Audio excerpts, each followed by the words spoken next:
Hello friends, இன்னைக்கு நீங்க பார்த்துட்டு இருக்கிறது மினி தமிழ் சேனல். இந்த சேனல்ல நீங்க ஃபர்ஸ்ட் பார்க்க போறது என்னன்னா ஒரு கிச்சன் ரெசிபி. இந்த கிச்சன் ரெசிபில நான் ஃபர்ஸ்ட் என்ன செய்ய போறேன்னா இன்னைக்கு புதினா துவையல் உங்களுக்கு எப்படி செஞ்சு காட்டுறதுன்னு சொல்ல போறேன். தேவையான இன்கிரிடியன்ட்ஸ்லாம் என்னன்றதை நான் இப்போ உங்களுக்கு சொல்ல போறேன். ஃபர்ஸ்ட் நீங்க பார்க்க போறது வந்து புதினா துவையல். புதினா துவையலுக்கு வந்து நான் ஃபர்ஸ்ட் எடுத்துக்கு வந்து புதினா ஒரு கட்டு எடுத்து வச்சிருக்கேன். அடுத்து வந்து கருவேப்பிலை வந்து ஒரு கொத்து எடுத்து வச்சிருக்கேன். 2 ஸ்பூன்ஸ் வந்து உளுந்து எடுத்து வச்சிருக்கேன். 1 டேபிள் ஸ்பூன் வந்து உப்பு எடுத்து வச்சிருக்கேன். தேவையான அளவு வந்து தேங்காய் எடுத்து வச்சிருக்கேன். 3 to 4 ரெட் சில்லிஸ் எடுத்து வச்சிருக்கேன். உங்களுக்கு காரத்துக்கு ஏற்ப நீங்க போட்டுக்கலாம். லாஸ்டா வந்து ஒரு பெரிய இஞ்சி தூண்டு எடுத்து வச்சிருக்கேன். கொஞ்சோண்டு புளி எடுத்து வச்சிருக்கேன். அவ்வளவுதான். இப்போ நம்ம சமையலுக்கு அடுத்த ஸ்டெப் என்னன்னு பார்க்கலாம். ஒரு பேனை வந்து ஹீட் பண்ணி வச்சிருக்கேன். இதில் வந்து இப்போ வந்து 1 டேபிள் ஸ்பூன் ஆயில் ஆட் பண்ணிக்க போகிறேன். ஆயில் உங்கள் ஆப்ஷனல் தான், எந்த ஆயில் வேணால் நீங்கள் ஆட் பண்ணிக்கலாம். இப்போ நான் ஆட் பண்ண போகிற ஆயில் வந்து பார்த்தீங்கன்னா நான் ரீஃபைண்ட் ஆயில் தான் வந்து ஆட் பண்ணுறேன்.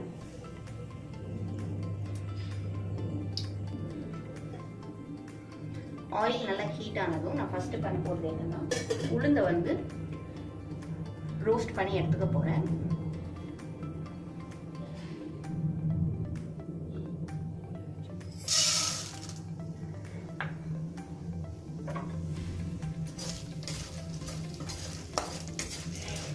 உளுந்து வந்து நல்லா கோல்டன் ப்ரௌன் ஆகிற வரையும் நீங்கள் நல்லா ரோஸ்ட் பண்ணிக்கோங்க.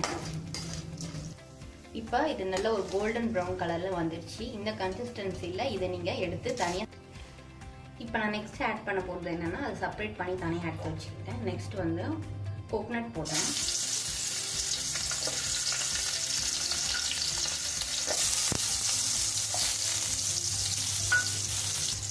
நெக்ஸ்ட் என்ன ஆட் பண்ண போகிறேன்னா ஜிஞ்சர் அண்ட் புளி ஆட் பண்ணியிருக்கேன்.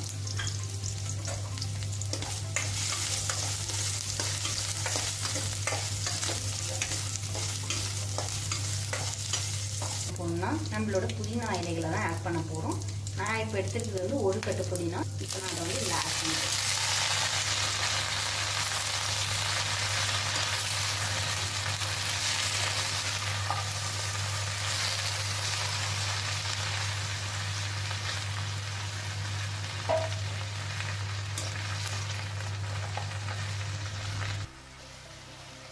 இப்போ பார்த்தீங்கன்னா நம்ம புதினா வந்து நல்லா வந்து வதங்கிடுச்சு. இந்த ஸ்டேஜில் வந்து நம்ம என்ன ஆட் பண்ண போகிறோம்னா கறி லீவ்ஸ், அதாவது கருவேப்பிலை ஆட் பண்ண போகிறோம். உங்களுக்கு ஆப்ஷனலாக வேணும்னா கொத்தமல்லி நீங்கள் ஆட் பண்ணிக்கலாம்.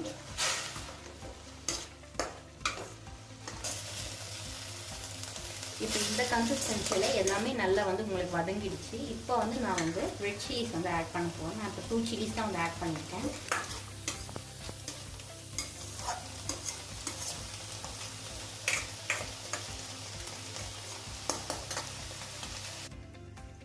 இப்போ நம்ம வந்து ரெட் சில்லிஸ் போட்டு வதக்கி ஒரு 4 மினிட்ஸ் ஆயிடுச்சு. இதோட வந்து நான் ஸ்டவ் ஆஃப் பண்ணிக்கிறேன். இதுக்கப்புறம் இது நல்லா ஆறின பிறகு நம்ம வந்து இதை அரைச்சி வச்சுக்கலாம்.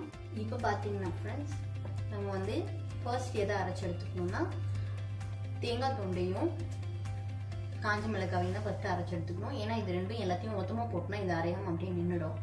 ஃபஸ்ட்டு இதை வந்து அரைச்சி எடுத்துக்கங்க. இப்போ வந்து பார்த்தீங்கன்னா நம்ம என்ன பண்ணியிருக்கோம்னா ஆல்ரெடி அரைச்ச அந்த பாதி விழுது கூட நான் வந்து புதினாவை ஆட் பண்ணியிருக்கேன். அது கூட இப்போ கொஞ்சம் உப்பு ஆட் பண்ணியிருக்கேன்.